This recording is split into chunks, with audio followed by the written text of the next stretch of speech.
আমার খামারে যেমন এই যে আমার কোলে দেখতেছেন American Brahma, Columbian light Brahma যেটা বলে, এটা 15 থেকে 25,000 টাকা পর্যন্ত জোড়া হয়ে থাকে। কোয়ালিটি বয়স ভেদে বিভিন্ন দাম। শখের বিদেশি মুরগিওয়ালা সাজ্জাদুল ইসলাম আপনের খামারে এর চেয়েও বেশি দামের বিদেশি মুরগি আছে, যেগুলোর ওজন 5 থেকে 7 কেজিও হয়ে থাকে। তবে বিদেশি এই মুরগিগুলোর দাম ওজন বিবেচনায় নয়।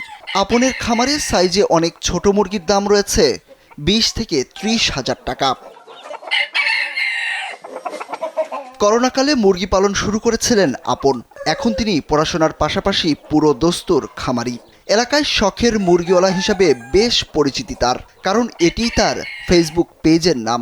এবার ব্যাংকও আপনার হাতের মুঠোয়। Balance transfer, mobile recharge, bill pay থেকে শুরু করে যা চান সব হবে এক মুহূর্তে। এনআরবিসি প্ল্যানেট। আপনের খামারে silkie, Brahma, Cochin, bantam, frizzle, phoenix, Yokohama সহ ভিনদেশি 28টি বিরল জাতের মুরগি রয়েছে। মুরগিগুলো নিয়মিত ডিম দেয়, আর এইসব ডিম মুরগি বিক্রি করে মাসে কয়েক লাখ টাকা আয় আপনের। এই মুরগিগুলোর রোগ বালাই খুব বেশি হয় না। এগুলো আমাদের দেশের আবহাওয়ার সাথে খুবই ভালোভাবে থাকে।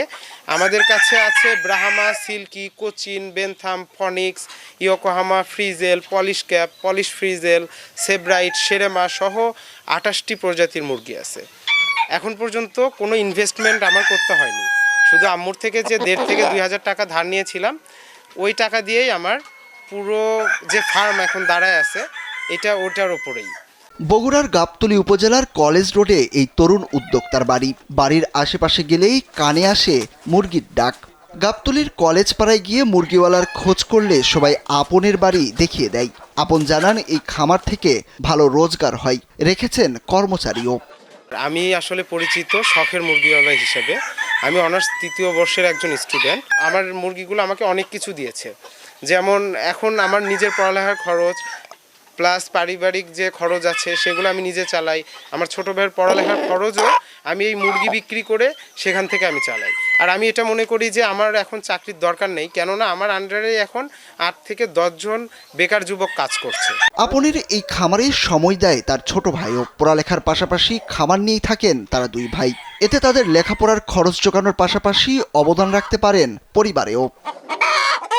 কখন কোন মুরগি অসুস্থ হচ্ছে ওদেরকে সুস্থ করার দায়িত্বটা আমি নিয়ে থাকি। সাধারণত মুরগি দেখা যায় ভাইয়া আমি দুইজনেই স্টুডেন্ট, তো দুইজনে মাঝে মাঝে পড়ালেখার জন্য যে সময় ভাইয়া থাকে না ওই সময় আমি থাকার চেষ্টা করি এবং মুরগিগুলোর পাশেই থাকার চেষ্টা করি। আর মোটামুটি আমাদের খামারে 28টা প্রজাতির মুরগি আছে বর্তমানে। আর আমার সহ আমার বড় ভাইয়ের খরচ আমার এই মুরগির এই সাইডটা থেকেই চলে মোটামুটি, আলহামদুলিল্লাহ। উপজেলা প্রাণী সম্পদ officer doctor AKM Farhad Noman জানান, প্রাণী সম্পদ অফিস সবসময় এমন তরুণ উদ্যোক্তাদের উৎসাহিত করে। আপনের মতো কেউ এমন উদ্যোগ নিতে চাইলে তাদের সার্বিক সহযোগিতা করা হবে বলে জানান তিনি। প্রাণী সম্পদ বিভাগ সবসময় এরকম তরুণ উদ্যোক্তাদের পাশে রয়েছে। আমরা বগুড়া সদরে আমরা দেখেছি প্রায় এরকম উন্নত জাতের মুরগির পাশাপাশি বিভিন্ন শৌখিন উন্নত জাতের কবুতর, বিড়াল এরকম সব উদ্যোক্তা আছে। প্রাণী সম্পদ বিভাগের পক্ষ থেকে সবসময় এরকম নতুন উদ্যোক্তাদের জন্য ভ্যাকসিনেশন পরামর্শ বা বিভিন্ন টেকনিক্যাল কারিগরি পরামর্শগুলো দেওয়া হয়ে থাকে। আমি আপন সাহেবের এরকম সফলতার জন্য তার উত্তরোত্তর আরও সাফল্য কামনা করছি। সাজ্জাদুল ইসলাম আপনের এই মুরগির খামারের শুরু মায়ের দেয়া মাত্র 1,000 টাকা থেকে। করোনার সময়ে ফেসবুকে বিদেশি মুরগি দেখে মাত্র 2টি বাচ্চা কিনেই শুরু করেছিলেন এই যাত্রা। এখন তার খামারে 28 প্রজাতির প্রায় 300 মুরগি রয়েছে। তরুণ উদ্যোক্তাদের জন্য তার পরামর্শ, স্বল্প পরিসরে ছোট বাচ্চা কিনে আগে শুরু করা, তারপর এটির বিস্তৃতি করা। সুরজ আহমেদ, কালবেলা।